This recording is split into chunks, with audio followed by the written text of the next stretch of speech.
Hola, muy buen día están teniendo todos ustedes.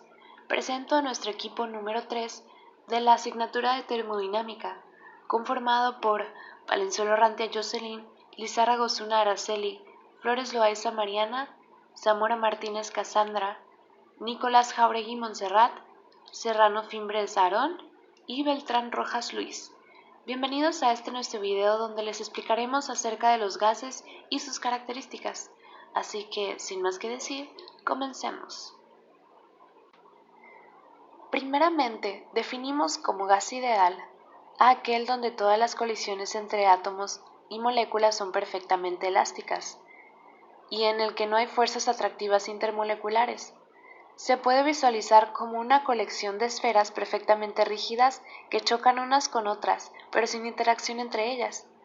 En tales gases, toda la energía interna está en forma de energía cinética, y cualquier cambio en la energía interna va acompañada de un cambio en la temperatura. Los gases ideales es una simplificación de los gases reales que se realiza para estudiarlos de manera más sencilla. En sí es un gas hipotético que considera formado por partículas puntuales sin efectos electromagnéticos. Las colisiones entre las moléculas y las paredes es de tipo elástica, es decir, se conserva el momento y la energía cinética. La energía cinética es directamente proporcional a la temperatura. Los gases se aproximan a un gas ideal cuando son un gas monoatómico, está a presión y su temperatura está a temperatura ambiente. En 1648, el químico Jan Baptista van Helmont creó el vocablo gas, a partir del término griego caos, que significa desorden, para definir las génesis características del anhídrido carbónico. Esta denominación se extendió luego a todos los cuerpos gaseosos y se utiliza para designar uno de los estados de la materia. La presión que se ejerce por una fuerza física es inversamente proporcional al volumen de una masa gaseosa, siempre y cuando su temperatura se mantenga constante, o en términos más sencillos, a temperatura constante, el volumen de una masa fija de un gas es inversamente proporcional a la presión que éste ejerce. Las primeras leyes de los gases fueron desarrolladas desde finales del siglo XVII, aparentemente de manera independiente, por el August Cronk en 1856 y Rudolf Celsius en 1857. La constante universal de los gases se descubrió y se introdujo por primera vez en la ley de los gases ideales, en lugar de un gran número de constantes de gases específicas descritas por Dmitri Mendeleev en 1874. En este siglo, los científicos empezaron a darse cuenta de que en las relaciones entre la presión, el volumen y la temperatura de una muestra de gas en un sistema cerrado, se podría obtener una fórmula que sería válida para todos los gases. Estos se comportan de forma similar en una amplia variedad de condiciones, debido a la buena aproximación que tienen las moléculas que se encuentran más separadas. Y hoy en día, la ecuación de estado para un gas ideal se deriva de la teoría cinética. Hoy en día, las leyes anteriores de los gases se consideran como casos especiales de la ecuación de gas ideal, con una o más de las variables mantenidas constantes. Empíricamente, se observan una serie de relaciones proporcionales entre la temperatura, la presión y el volumen que dan lugar a la ley de los gases ideales, deducida por primera vez por Emil Cail-Preon en 1834, como una combinación de la ley de Boyle, la ley de Charles y la ley de Gay-Lussac. Así que podemos decir que las leyes de los gases son aquellas que describen las relaciones entre las variables presión, volumen, temperatura, cantidad de materia o moles. Destacando las cuatro leyes, tenemos la ley de Boyle, ley de Charles, ley de Gay-Lussac y la ley de Avogadro. La ley de Boyle. Esta corresponde a las transformaciones que experimenta un gas cuando su temperatura permanece constante. Describe la relación entre presión y volumen. Esta nos dice, el volumen de una cantidad fija de gas es inversamente proporcional a la presión. Un ejemplo puede ser la expansión de globos meteorológicos al ascender. La ley de Charles. Sus motivos corresponden a las transformaciones que experimenta un gas cuando la presión es constante. Describe la relación entre volumen y la temperatura. Esta establece, el volumen de una cantidad fija de gas es directamente proporcional a la temperatura. Un ejemplo es lo que sucede al aire contenido en un globo cuando se le vierte nitrógeno líquido a una temperatura de menos 200 grados Celsius. Ley de Gay-Lussac. Esta corresponde a las transformaciones que sufre un gas ideal cuando el volumen permanece constante. Describe la relación entre presión y temperatura. Dice, la presión de una cantidad fija de gas es directamente proporcional a la temperatura. Por último, describimos la ley de Avogadro. Esta corresponde a volúmenes iguales de distintas sustancias gaseosas, medidos en las mismas condiciones de presión y temperatura, contienen el mismo número de partículas. Describe la relación entre la cantidad de moles y volumen. Esta nos establece, el volumen es directamente proporcional a la cantidad de gas a presión y temperatura constantes. Al juntar todas las leyes anteriores, nos da la siguiente ecuación, donde R es la constante de proporcionalidad de los gases. Debemos recordar, y es importante, que solamente se aplica a los gases ideales, con cierta variación en gases reales. Esta es la ecuación de estado del gas ideal, un gas hipotético formado por partículas puntuales sin atracción ni repulsión entre ellas, y cuyos choques son perfectamente elásticos, es decir, conservación de momento y energía cinética. Algunas características más importantes de los gases ideales son las siguientes. Poseen siempre un mismo número de moléculas. No existen fuerzas de atracción o repulsión entre sus moléculas. No existe colapso entre las moléculas ni cambios en su naturaleza física o cambios de fase.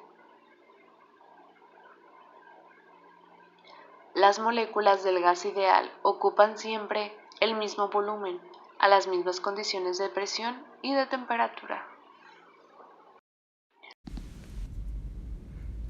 2. Describir la mezcla de gases y sus propiedades polares y volumétricas. Las mezclas de gases son mezclas homogéneas de diferentes gases o vapores. Del gran número de sustancias disponibles resultan unas posibilidades de combinaciones casi ilimitadas. La viabilidad de producir una mezcla de gas, sin embargo, queda limitada por aspectos químicos, físicos y desde el punto de técnica de seguridad. Los componentes de una mezcla pueden ser gases, vapores o líquidos. En el caso de los gases de prueba, se denomina como aditivo la componente de medición, que determina el fin de aplicación de la mezcla. Como gas portador o gas básico, se determina la componente principal de la mezcla. La concentración puede indicarse en diferentes unidades. A menudo se utiliza la proporción de la cantidad de la sustancia en partes por millón, ya que esta unidad es independiente de presión y temperatura. También es muy habitual la proporción en volumen, así como la concentración de masa. Para estas unidades que dependen de la presión y temperatura se suele considerar al estado normal a 0 grados centígrados. Para describir la composición de la mezcla se especifican la cantidad de cada uno de los componentes de cada uno de los gases que hacen parte de la mezcla mediante el número de moles, a lo cual llamamos análisis molar, o por la masa, a lo cual llamamos análisis gravimétrico. Para el análisis molar hay una magnitud muy importante, es la fracción molar. Eso para cada uno de los componentes. Para un componente y la masa molar se definirá como el número de moles de ese componente sobre el número de moles total. De la misma manera, en el análisis gravimétrico tenemos la fracción másica, que es la masa del componente especificado sobre la masa total. Ahora vamos a hablar del comportamiento entre presión, volumen y temperatura de mezclas de gases ideales y reales, es decir, en cómo se relacionan en las mezclas, ya sean gases ideales o reales. Resulta que su comportamiento se basa en dos modelos: en la ley de Dalton de presiones aditivas y en la ley de Amagat de volúmenes aditivos. La primera de ellas, la ley de Dalton de presiones aditivas, lo que nos dice es que podemos tomar a la presión de la mezcla como la suma de presiones de cada uno de los componentes, si esos estuvieran solos a la temperatura y el volumen de la mezcla. Precisamente a esas presiones de los componentes se les conoce como presión de componente, es decir, se cumple esta ecuación.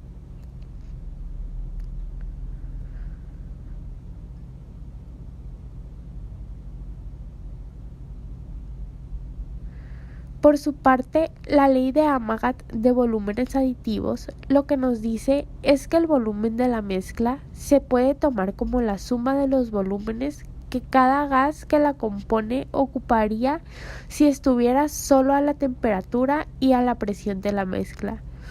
A esos volúmenes de los componentes se les conoce precisamente como volumen de componente, es decir, se cumple esta ecuación.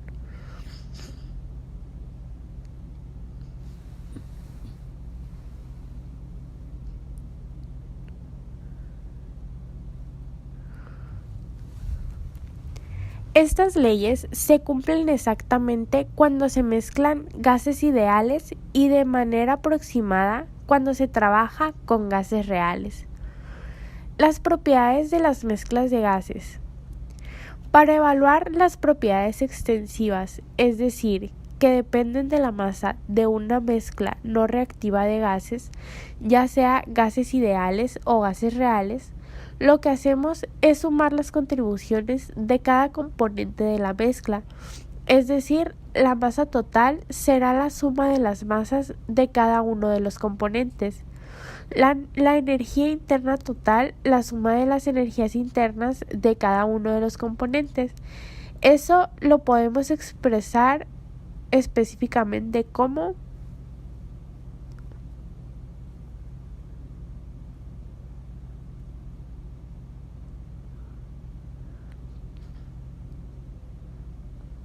Sin embargo, la evaluación de las propiedades intensivas de una mezcla de gases implica promediar en términos de la masa o de fracciones molares.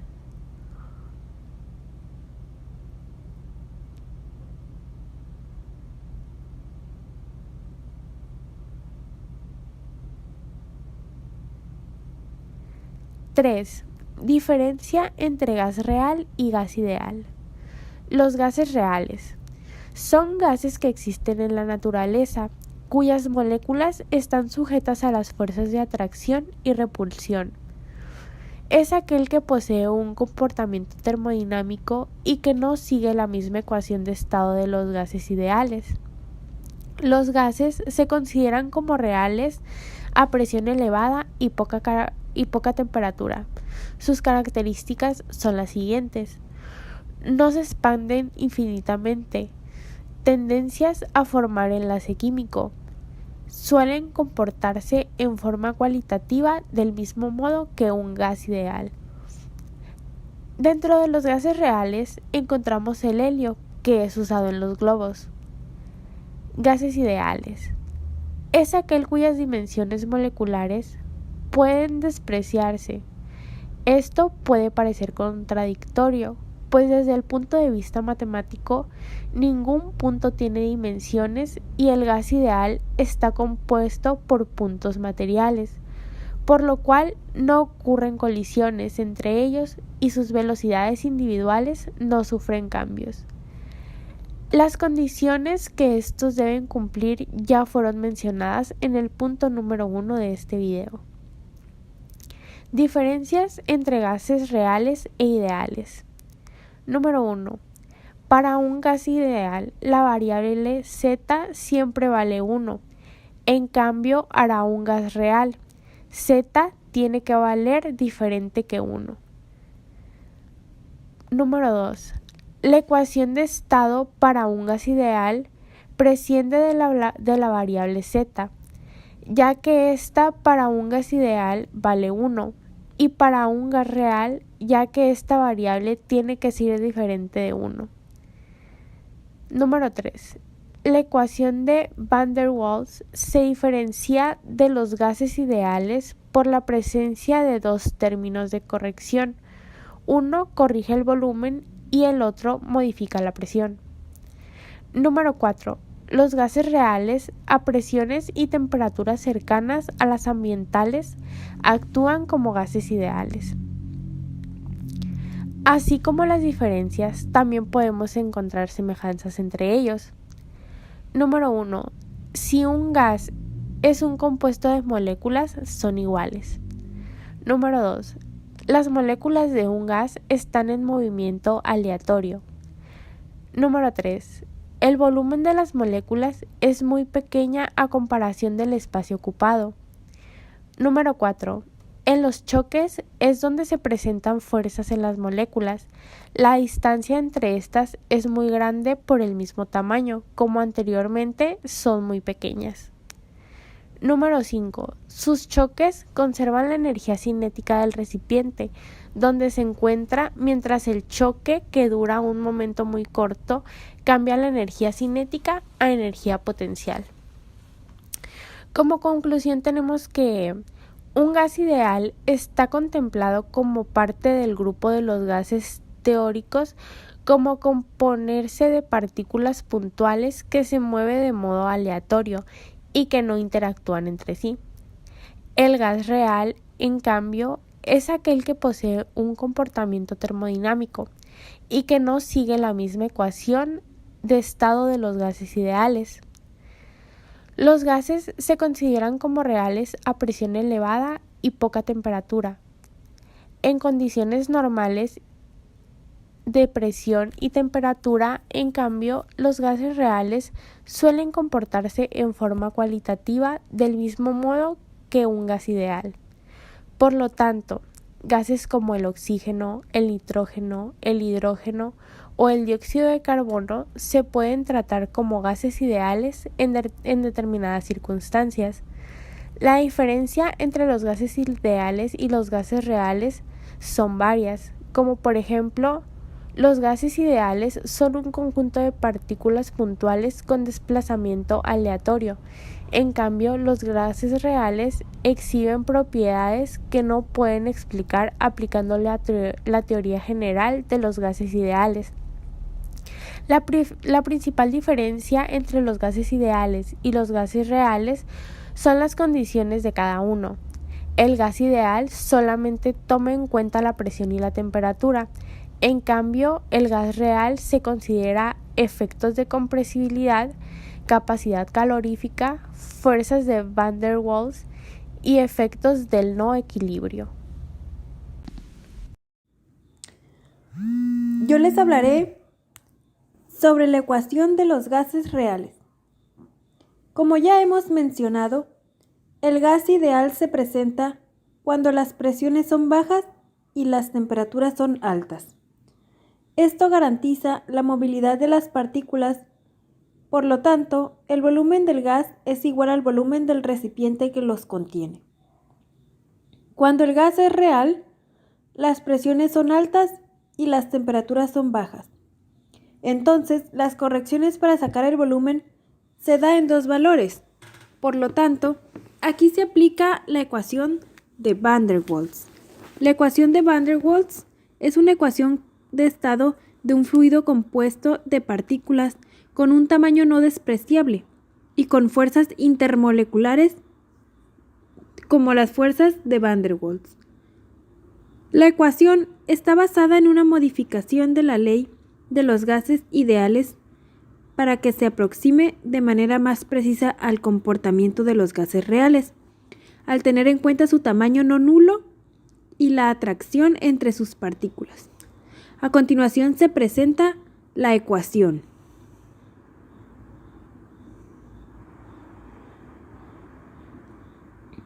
P es la presión del fluido. V es el volumen total del recipiente en que se encuentra el fluido. A mide la atracción entre las partículas. B es el volumen disponible de un mol de partículas. N es el número de moles.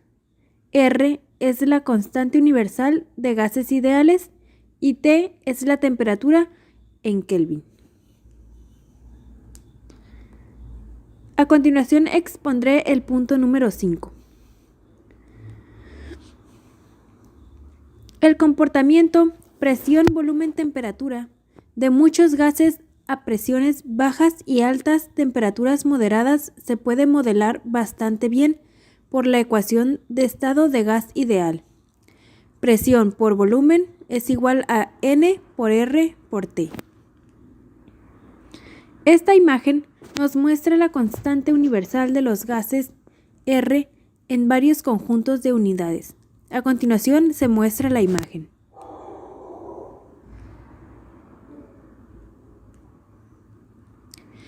El principio de los gases correspondientes postula que el factor de compresibilidad Z es aproximadamente el mismo para todos los gases, cuando estos tienen la misma presión y temperatura reducidas. A continuación, aquí se les muestra una imagen.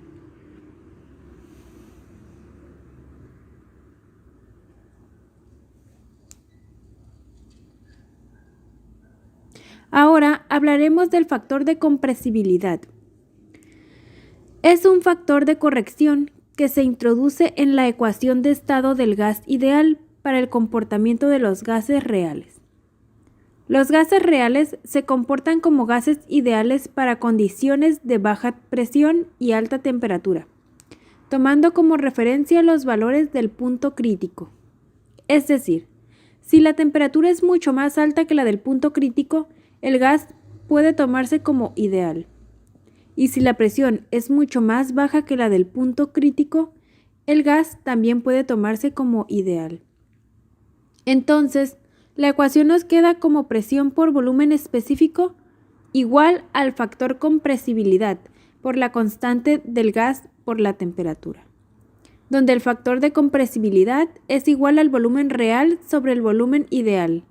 Esto significa que cuando Z es 1, tenemos la ecuación del gas ideal, y cuanto más lejos sea de 1, mayor es la desviación que el gas presenta respecto al comportamiento de gas ideal. Los gases se comportan de forma similar a temperaturas y presiones. Z es igual a la misma presión reducida y temperatura reducida en todos los casos. La presión reducida es igual a la presión del momento, que se está analizando sobre la presión crítica. A continuación se muestra la ecuación.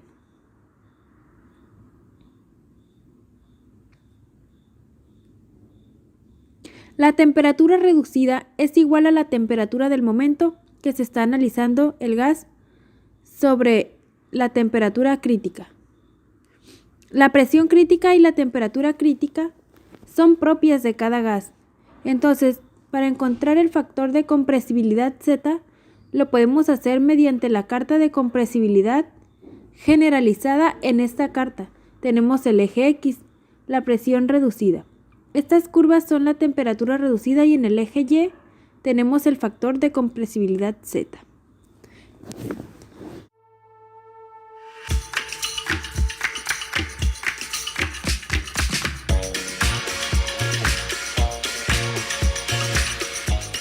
Para los gases, la presión y el volumen son inversamente proporcionales. Si mantienes todo lo demás constante y elevas la presión de un gas, su volumen disminuye. Y mientras crece el volumen que ocupa un gas, la presión se reduce. Si aplicas presión sobre un gas, lograrás que se comprima, haciendo que ocupe menos espacio. Imagínate un contenedor rígido que mide cuántas veces las partículas del gas chocan contra los costados. Cuanto mayor sea el número de partículas que chocan contra los costados, mayor será la presión del gas en el contenedor. Si achicas el contenedor, lo que harás es comprimir el gas.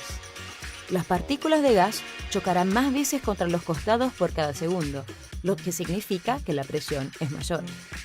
Si mantienes constante la cantidad de partículas de gas, pero agrandas el tamaño del contenedor, habrá menos colisiones contra los costados por segundo. Esto implica que hay menor presión. Para cualquier gas, la relación entre la temperatura y el volumen es directamente proporcional. Si todo lo demás se mantiene constante, a medida que suba la temperatura, el volumen también aumenta. Y cuando baja la temperatura de un gas, también lo hace su volumen. Si calientas un gas, se expande, las partículas se mueven más rápidamente y ocupan mayor espacio. Imagínate un globo que se expande cuando las partículas del gas chocan contra sus paredes. Al expandirse, eso mantiene la presión constante. Cuanto más rápido se muevan las partículas, más presionarán sobre las paredes del globo, expandiéndolo. Por el contrario, si enfrías el gas, apoyas el globo sobre hielo, eso aminora el movimiento de las partículas y entonces el globo se contrae. En el caso de un gas, la temperatura y la presión son directamente proporcionales. Cuando mantienes todo lo demás constante, mientras sube la temperatura de un gas, subirá también su presión. Y mientras la temperatura del gas baje, lo mismo ocurrirá con la presión. Si calientas un gas, sus partículas se moverán más rápidamente. Si el gas se encuentra dentro de un contenedor rígido con un volumen fijo, esto significa que cuanto más rápido se muevan las partículas del gas, más veces chocarán por segundo contra las paredes del contenedor. Este fenómeno se registra en la medida en que se incrementa la presión. Y lo opuesto también es correcto. Si enfrías este contenedor del gas, significa que las partículas gaseosas de su interior estarán moviéndose más lentamente, con lo cual habrá menos colisiones por segundo con los lados del contenedor, lo que significa menor presión.